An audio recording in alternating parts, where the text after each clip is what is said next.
दोस्तों मैं आपसे एक बात कहूं कि एक हमारी दुनिया में ऐसा भी ग्रंथ है जिसको अगर आप पूरा पढ़ लेते हैं, उसका पूरा ज्ञान ले लेते हैं, तो आपके पास दोस्तों एक ऐसी अपार शक्ति आ जाती है जिससे दोस्तों आप जितने भी हमारे धरती पर जानवर हैं, जितने भी पक्षी हैं या जितने भी पेड़ पौधे हैं, तुम उनकी बात को समझ भी सकते हो और उनसे बात कर भी सकते हो।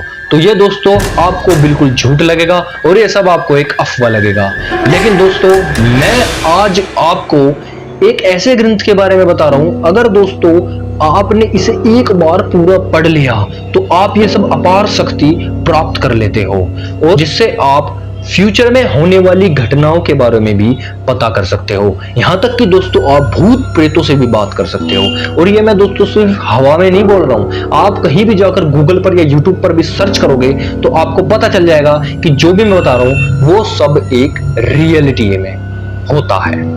उत्तर प्रदेश के एक छोटे से गांव में एक लड़की थी जो दोस्तों जितने भी वृक्ष हैं, पेड़ हैं, पौधे हैं, जानवर हैं, उन सब से वो बात करती थी और जितने भी दोस्तों पक्षी जो होते हैं वो सब दोस्तों उसकी तरफ अट्रैक्ट भी होते थे और ये दोस्तों बिल्कुल सच में होता था।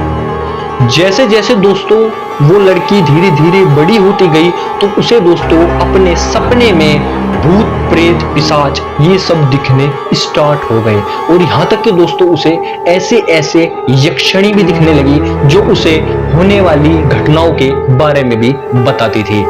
तो दोस्तों जो भूत प्रेत होते थे वे उसे सपने में ये बताते थे कि तुम इस दुनिया से नहीं हो, तुम एक अलग दुनिया से हो और तुम्हें उस दुनिया में जाना है और कैसे जाना है उसका पूरा नियम भी उसे सपने में बता दिया जाता था। एक ग्रंथ लिखा जिसका नाम था दोस्तों नीलावंती ग्रंथ और उस ग्रंथ को दोस्तों उसने बड़े बड़े पेड़ के पत्तों पर ही लिखा था। जब दोस्तों वो अपनी दुनिया में वापस लौट रही थी तो वो ग्रंथ एक ऐसे राक्षस के हाथ पड़ गया था जो उसका गलत उपयोग कर सकता था।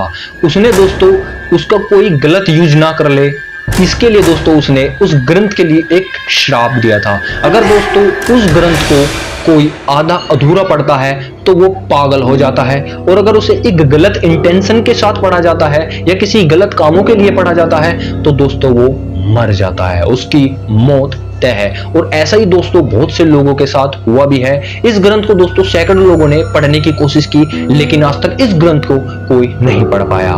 इस ग्रंथ को दोस्तों जिस लड़की ने लिखा था उस लड़की का नाम था नीलावंती और दोस्तों ये ग्रंथ आज भी नीलावंती ग्रंथ के नाम से बहुत ज्यादा मशहूर है। और दोस्तों ये ग्रंथ सबसे पहले कन्नड़ भाषा में पेड़ के पत्तों पर लिखा गया था।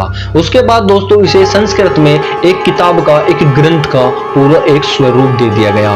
लेकिन दोस्तों सबसे पहले ब्रिटिश गवर्नमेंट ने इस ग्रंथ को सन 1935 में बैन कर दिया, क्यों तो back to back other country ने भी इसे बैन करना स्टार्ट कर दिया। यहाँ तक कि दोस्तों हमारे भारत में भी ये ग्रंथ जो है वो बैन है। इसे दोस्तों ये ग्रंथ जो पढ़ा है वो मात्र एक आदमी ने पढ़ा है जिसका नाम है बाजिंद।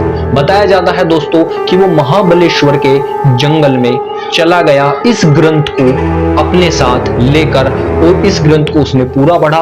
बताया जाता है दोस्तों कि उस बाजिंद की उम्र 1000 वर्ष से भी ज्यादा है और ग्रंथ को पाने के लिए महाबलेश्वर के जंगल में बहुत से लोग वहां पर गए भी थे, लेकिन दोस्तों उनके हाथ वहां पर कुछ नहीं लगा, या तो दोस्तों उनका पता ही नहीं मिला उस महाबलेश्वर के जंगल में पहुंचने के बाद। लेकिन दोस्तों इस ग्रंथ को जो भी पढ़ लेता है वो अपार शक्ति प्राप्त कर लेता है और उसके पास इतनी ज्यादा पावर हो जाती है कि वो अपना ही नहीं बल्कि दूसरों को फ्यूचर भी बता सकता है कि उसके साथ आगे फ्यूचर में क्या घटना होने वाली है। बताया जाता है दोस्तों जो इस ग्रंथ को पूरा पढ़ लेता है या तो वो मारा जाता है या फिर पागल हो जाता है। लेकिन दोस्तों इस ग्रंथ को जो एक बार पढ़ लेता है उसके पास दोस्तों एक ऐसी यक्षिणी की शक्ति आ जाती है जिससे दोस्तों वो पूरी दुनिया में एक अलग ही पहचान बना सकता है। तो क्या लगता है दोस्तों आपको इस ग्रंथ के पीछे की सच्चाई के बारे में? दोस्तों सब एक अफवाह और झूठ लग रहा है। आप जाओ गूगल पर जाओ, यूट्यूब पर जाओ, बहुत सारी ऐसी वीडियोस, बहुत सारे ऐसे आर्टिकल्स हैं जिन्हें पढ़ने के बाद दोस्तों आपको यकीन हो जाएगा। इसीलिए कि आपको स्टोरी कमेंट में जरूर बताएं। जब तक के लिए दोस्तों चलते हैं, मिलते हैं नेक्स्ट वीडियो नए टॉपिक पर। जब तक के लिए दोस्तों शुभ रात्रि, शब्बा खैर।